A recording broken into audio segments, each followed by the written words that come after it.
next part of the series is basically the removal of the bracket that the power steering pump attaches to. This is pretty straightforward. I'll kind of give you some insight to some things I learned when putting all this together.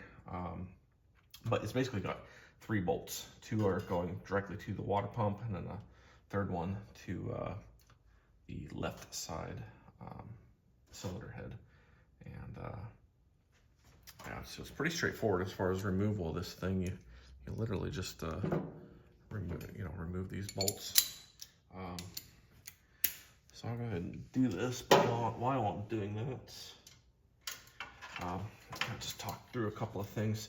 So there's some spacers that I have installed between the bracket and the cylinder head and or the water pump.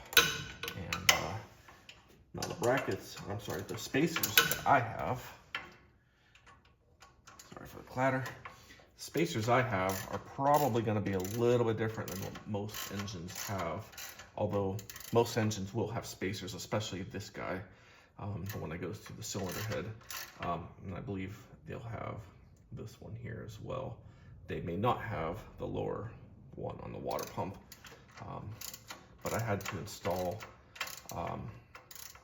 spacers between this thing, and when I went to install it, a couple of things. One, I've got a really nice Edelbrock water pump, kind of expensive, but it is better than the big box store garbage they're selling for $15.99 with a lifetime warranty that they seem to forget about. Nice high quality unit. It's made in the States. It's aluminum, so it saves you a little bit of weight there. But there's a little bit of a quirk with Edelbrock. And that quirk is that these pads, the mount pads where the power steering attaches to, it's actually a little bit thicker.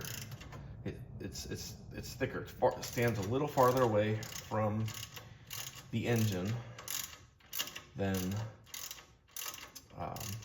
your stock style pump. So even that's where your Chinese parts store specials actually get it right. Their dimensions are, at least it's a direct replacement. With Edelbrock, not so much. They, especially this lower, I guess you'd call that a land, or the pad, the mount pad, whatever you want to call that, where the bracket goes through. And it tells you this on the installation instructions. Edelbrock was right up front about it. But just thicker for whatever reason. I don't know if it's just because it's aluminum, the water passages are maybe a little bit bigger, improved, and it's just something that they had to do when they were designing it. It doesn't say why what do you call it? The dimensions are different. It just tells you that they are. So that's one thing, if you go with the Edelbrock water pump, that you have to take into consideration. And the other issue that I had to work with is, keep in mind, this is a 1-ton. It's an F1, I'm sorry, not a 1-ton. It's a half-ton. This is a F100. So I have a high amp alternator. It's high amp, I say high amp. It's 95, considered high amp compared to the 45 or 60 amp that originally came on this engine. But it's a 95 amp alternator, and I could not get that thing to stop squealing with a single V-belt. So what I found on a little trip to the junkyard one day was actually your 1-tons, your F350s back in the day, even though they had the same alternator, for whatever reason is considered high load or heavy duty or something along those lines, but your alternators on the F350s had a dual belt setup, a pulley and all that. So I went and snagged those parts from the F350 that was in the junkyard at a pick and pull, and I did that along with the main pulley down there, the crank pulley I should say, and so that solved my problem with the the belt squealing, which again, for I think 20 bucks at the pick and pull, great deal compared to $3,000 for a serpentine belt. You know, the type of setup. So that worked out really well. I'm really happy with that. And try not to drop stuff as I'm pulling hardware out. And here's one of the spacers. I'll kind of go through those as I once I get the bracket off entirely. But again, doing two belts, because originally this was where the power steering belt went to, this forward slot, and but with two belts on the crank pulley, there's another slot. It's a little bit smaller, but another groove, I should say, on the pulley that's actually even farther forward than that, and that's where the power steering goes, or gets its, you know, the feed from. So with that, you could see, if you could see, basically that I had to bring the entire power steering pump forward approximately 1 inch, and in order to do so, I had to get a series of spacers made. This again was the spacer for this top water pump mount, and similar size. This one's a little bit thicker, but this spacer here is made for the lower water pump mount. I actually had to grind or cut a little bit of a flat in there. I'm sorry, off camera here, and I'll zoom out a little bit. So again, this guy here is for the top water pump, and this particular one, which I had to grind a little bit of a flat in to clear the water pump itself, but it's for that lower water pump. And then finally, this guy here, the thickest one of all, actually goes to the cylinder head, and then that's all three. With that, again, if memory serves me, I'm not looking at a stock setup on a FE right now, so I don't remember exactly, but if memory serves me, these two on a stock setup may or may not have a shim. This one does, 100% does. It's a thinner one, but I don't know if these two do. Either way, with or without, that is pretty much how you would remove the bracket in principle, whether they have shims or not. You just have to kind of account for that when you're going and reinstalling. Just make sure everything's done right there. But that's pretty much it. And yes, if you're asking, took a lot of measurements to get these right, both for the hardware itself and which is also ARP. I use ARP. I'm trying to use ARP everywhere on the engine, but just to get the hardware itself right and the shims, a lot of measurements. You're looking at, just for this one shim, probably 25 bucks between the hardware and the shim itself.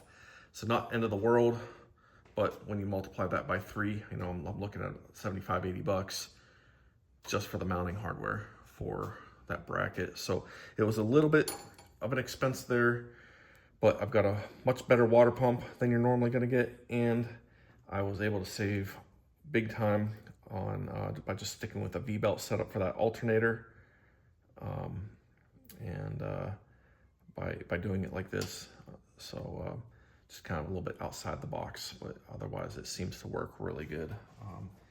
And it's just also, you know, side note, something else to think about, but you know, you do something little on the left side of the engine, and it's got me going through all this trouble that I didn't really expect, but you know, you just kind of figure it out. But you change one little thing over here, and then all of a sudden, you know, you're changing something on the complete opposite side of the engine.